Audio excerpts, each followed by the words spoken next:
Hey guys, Uncommon Ramen here with another episode of Gaming on the Go, where I take a look at solo play games that are in small boxes. Today we're going to be taking a look at a game called Harbour by Tasty Minstrel Games.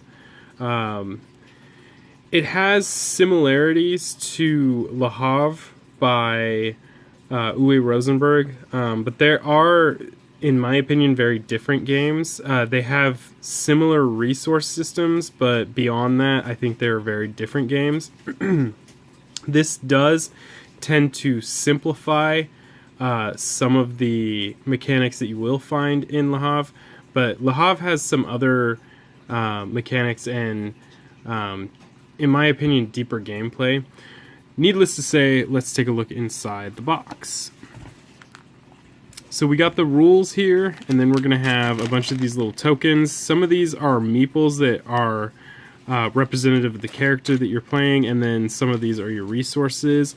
I do like the way that they did their resource system here, because you will only need one token to keep track of all of your resources. So we'll get into that when I get further into the video. Then we have right here all the buildings that you're going to have in the game.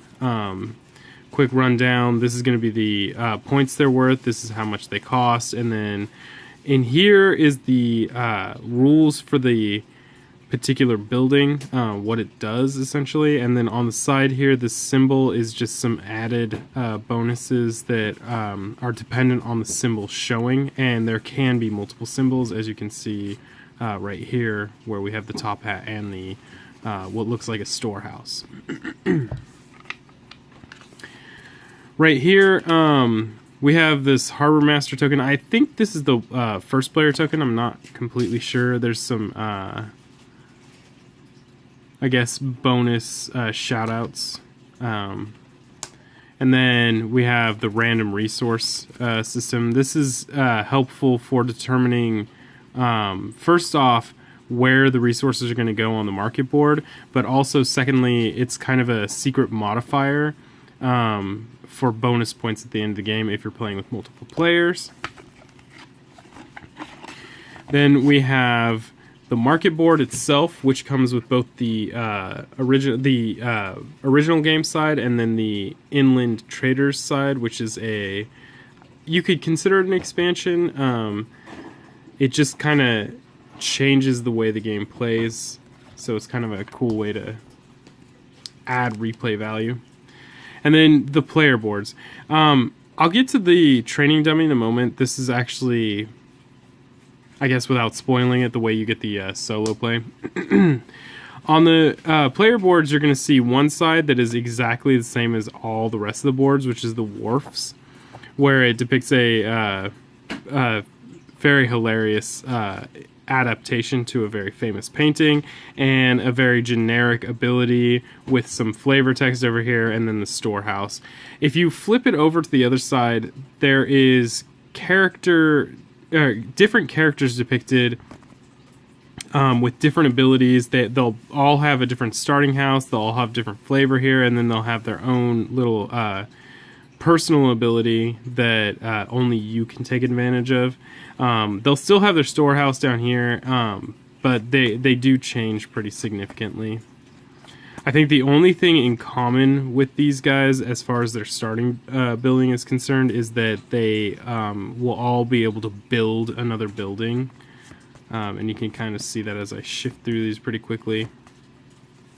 There's quite a few of them, so I would say that if you play this often, you're obviously going to see duplicates, but really it changes up the replay value of the game. So I'm super appreciative here, because they didn't have to do something like this. This game is 1 to 4 players, so they could have just had 4 unique boards, and then you kind of have to just shift between those 4 unique boards. But they added quite a few of these, so it'll have some value to it throughout, I guess, its lifetime.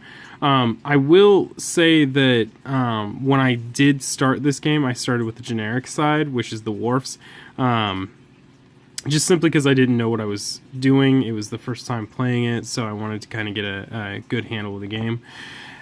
Which brings me to the training dummy. So before I get heavily into the training dummy, which I just realized there's a whole set of rules in the back here, which is kind of cool. I want to go over the rules really quick here. Where did I put the rules page? Ah, right here. So the rules page is actually literally just one big piece of paper showing all of the different kind of things that you need to know. What you should know right off the bat is there's going to be a marker for each different player. There's a marker, or there's a market board that has two different sides. Like I said, one is the inland traders, which is kind of an expansion. There are 36 building cards. You're going to shuffle those, and then you're going to deal out one card for every player, and then 3 extra cards after that. And then you are going to basically deal out these player boards after deciding whether you want to go with the generic wharf side or if you want to go with the unique player character side. If you choose to go with the unique player character side, you're going to actually deal out 2 to each player, and then each player is going to choose one of those to keep and then get rid of the second one. Once you've done that, you have the option of well, first off, you're going to populate the market board by putting one resource onto each spot here randomly. And I'm going to kind of show you really quick these resources, if I can get the bag open. Oh, I ruined the bag. That's excellent. I don't think I'm going to get the bag open. There we go. So they give you stickers to put on these resources so that you can differentiate between them. So this is livestock. This is the wood. We got the stone here, and then last but not least we have the fish. You're going to want to distribute these randomly onto the board, and the best way that I found to distribute these randomly was to use this set of cards that are given to you.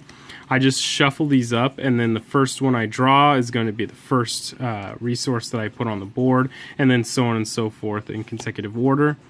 And then once I have that determined, each player has the option to, should you decide to do so, either start with one of each resource, or if you decide to kind of play the more advanced rules, you will start with 3 resources of your choice. So you could choose like 1 fish, 1 stone, 1 wood, or you could just be like, hey, the wood is the highest priority resource here, so I'm going to take 3 wood. It's really your choice at that point.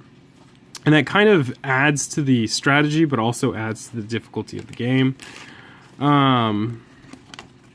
After you've done that, what you're going to do, or what you should be doing, is you should be utilizing the buildings around you by using your player pawn here and placing it onto either buildings that are sitting in the center, which you should have 1 for each player and then 3 extras, or utilizing the buildings that are on the character sheets. If you're playing the wharf side, there's only 1 generic building. However, if you're playing the unique character side, each one of them is going to have a unique building assigned to them. You're going to place your pawn on those buildings, and then you're going to use those buildings to the best of their effect. So for instance, if I was to place my pawn on the inn, I would need to lose 1 fish, 1 stone, and 1 wood to gain 4 livestock. When they say the best of your ability, if you cannot lose 1 fish, 1 stone, and 1 wood, you cannot use this building. The best of your ability refers to gaining resources. So let's say I go to this building and I lose my fish, my stone, and my wood, but I already have 4 livestock available. I cannot increase my value of livestock to 8 because the most that anybody can carry at any given time is 6, which means that I can gain the 2 livestock, which would put me at 6, and then I would just simply lose the extra 2. And that's kind of where the best of your ability comes into. You always have to be able to lose these resources. You can't take that building if you don't have the resources to lose. So it's kind of in the favor of the house the whole entire time. More importantly, If you use a building that does not belong to you, but does actually belong to another player, you have to pay them for the privilege of doing so. And to do so, you're simply going to take a resource that you own already. So let's say I have 2 wood, and you're going to give it to them, where you're going to take the wood away from you, and then the opponent is going to increase the wood that they have. It would behoove you to obviously use resources that he either has an excess of, or that aren't that valuable to begin with. You're doing this because you want to get as much money as possible when it comes to the point where you're building when you choose to build a building. So this symbol right here, the little money symbol with the house, I guess. I don't know how anybody would determine that as buying a building, but that is in fact buying a building. When you choose to use that action, you are going to take resources that you have available to you, and you're going to sell them on this market board. The thing is that you can only sell the resources if you have the resources to begin with. So let's say that our board looks something like this. Right now, I can only sell livestock if I have 5 livestock to sell. And it works just like that. So obviously, I can only sell the wood if I have 4, I can only sell the fish if I have 3, and I can only sell the stone if I happen to have 2 of them available. So if my board looked like this, give me a sec, then I could literally sell everything I own for the maximum value that they're valued on the market, and I would get, I believe, let's see, 14 total dollars or money, or whatever you want to call the resource as far as the buying is concerned. But obviously that's not how the game is going to go every single time. The idea here is to look at how much the cost of the building is, which in this case is 7, and try to, like in this case, I want to make sure that if this costs 7, I want to get the maximum value I can get for the fish and the maximum value that I can get for the wood. Anything over that I have to sell. I cannot retain. So if I have, let's say this is my board, but the wood is over here, and I decide to go sell, even though I have 5 wood and I only have to sell 4 to get the maximum value, you have to sell everything that you own unless you have something to stop you from doing so, which means that if I had the 5 wood and I only needed to sell 4, I unfortunately just simply lose that extra 1 wood. So in this particular case, I would still get my 7 gold for selling my wood and my fish. I would just lose 1 wood in the process, and I would still be able to buy the inn for $7. Or 7 money, or 7 gold, whatever it is that you want to use for your monetary system. But let's say it was like this, then of course I could just sell the fish and the wood for the total value of 7. The idea here, though, is that once you have chosen to do so, you will remove those from your board, and then you will also move them down from the board on the market section, and then the fun market manipulation happens where now the stone goes up in value because it didn't have a whole lot of value, but you now have sold a lot of wood and fish, and the demand for that has dropped, so now the fish drops in value and the wood drops in value, and you're going to do it just like that. And the arrows on the board actually show you exactly how you're going to move it. So if you look really closely, we have red arrows pointing in this direction for anything on the top row, which is going to be the current market situation, and then brown arrows pointing in a direction to show you exactly how the market is going to move as you continue to buy things. So let's say in that original case where I had, or let's just say I have 2 wood, I have 3 fish, I have 4 stone, and I have 5 livestock, and I decide that I'm going to go buy a building. I do not have to use all of them. If the building does not cost me 14 gold to pick up, then I don't have to spend 14 gold just because I can spend 14 gold. I can choose, if it costs 7, only to spend 7 gold. by getting rid of the 3 fish and the 4 stone.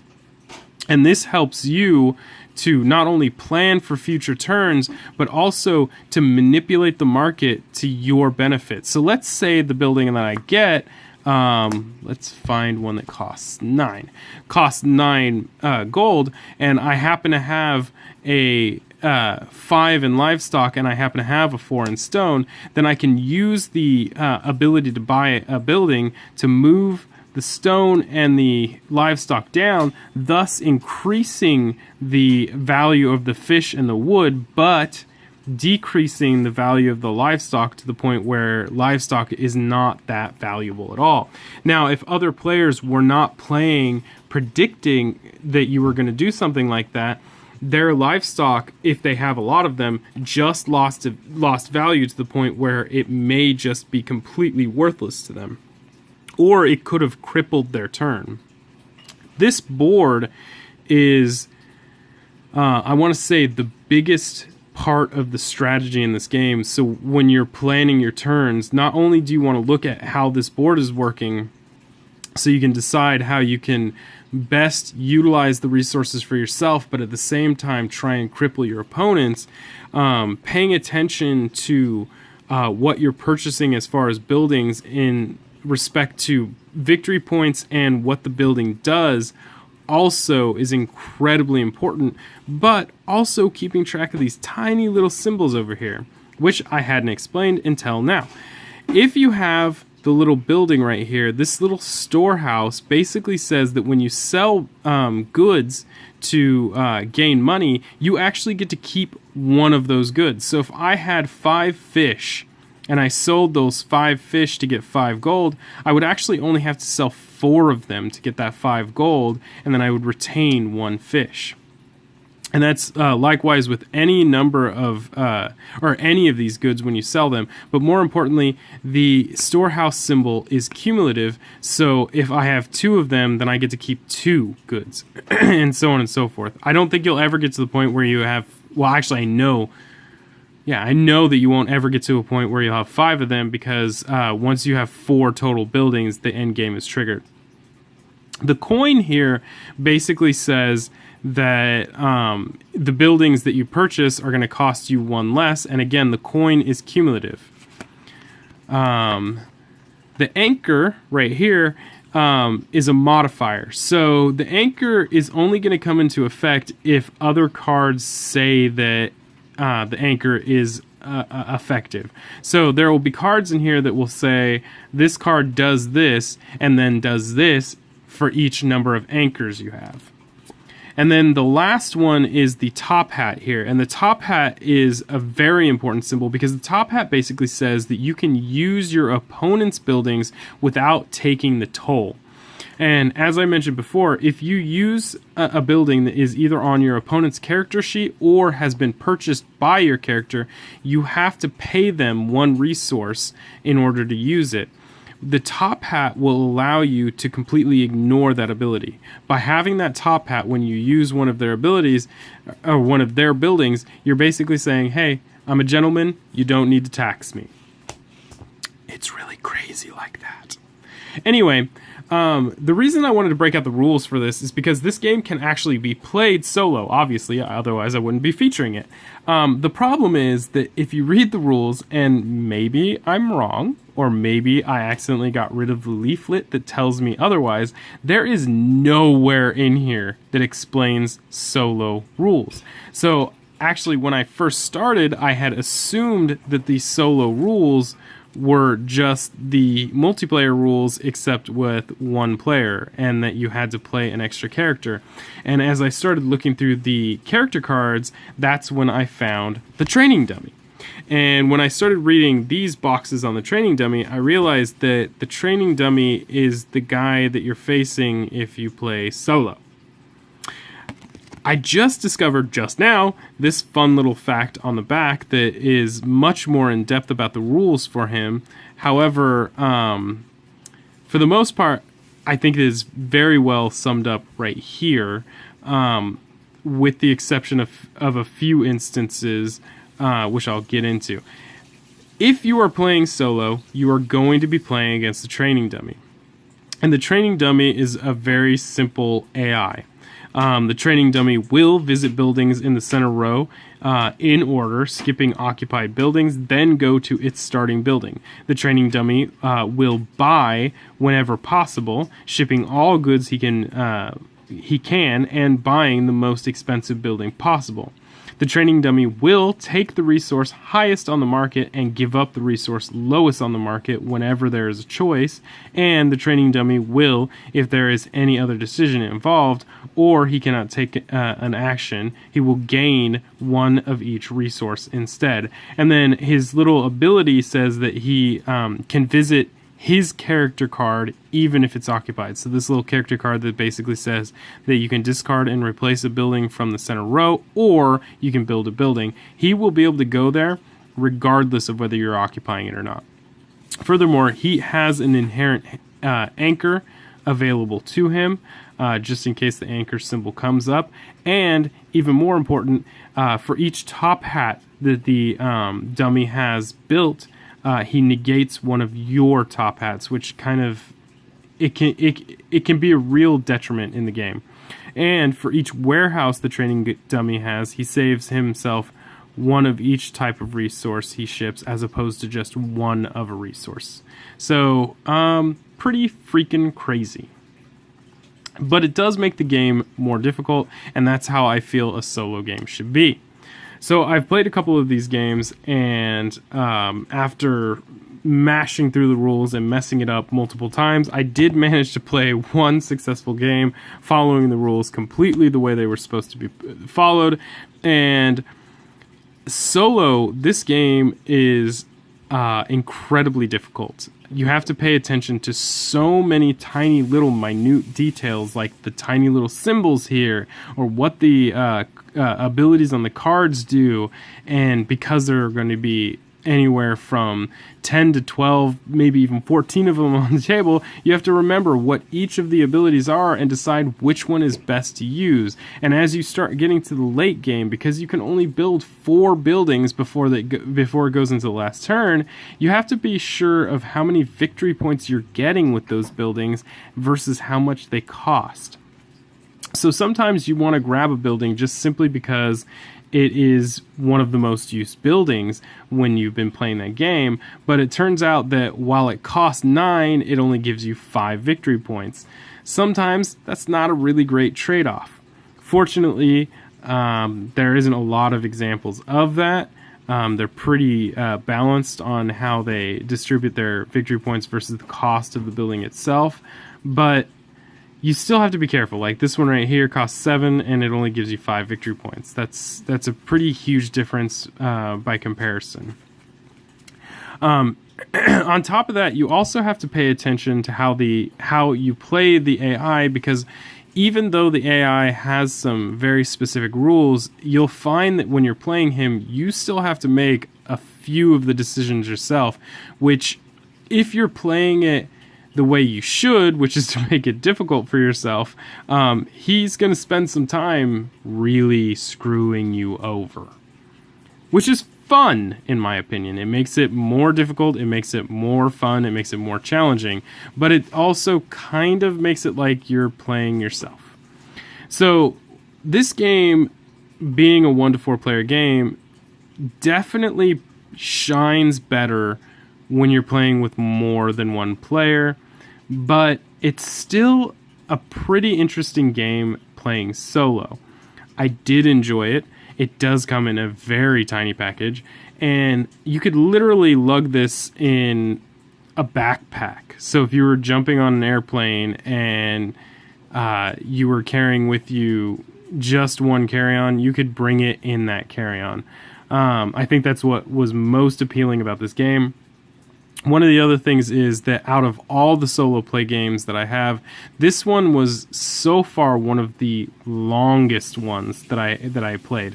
A lot of them played in a very quick manner. You could get it done in probably 30 minutes. This one took me an hour, maybe longer, to play through one game, which meant that I was spending a lot of time thinking. And I do realize that I spent a lot of time jumping into analysis paralysis, but I think that even if I didn't, this game would still take longer than most other solo play games. That does kind of indicate that the game has some challenge level to it, but I will say that this is probably best played with more than one player. That being said, I still really like this game, and I still really think that I would play this solo over some of the other titles that I have that you could play solo. So definitely not disappointed. Needless to say, that is Harbour. Go ahead and comment below if you think I missed anything or you have any comments about the game. Always, if you enjoyed the video, please like and subscribe. The more subscriptions I get, the closer I get to an official URL. And yeah. Guys, until next time, peace.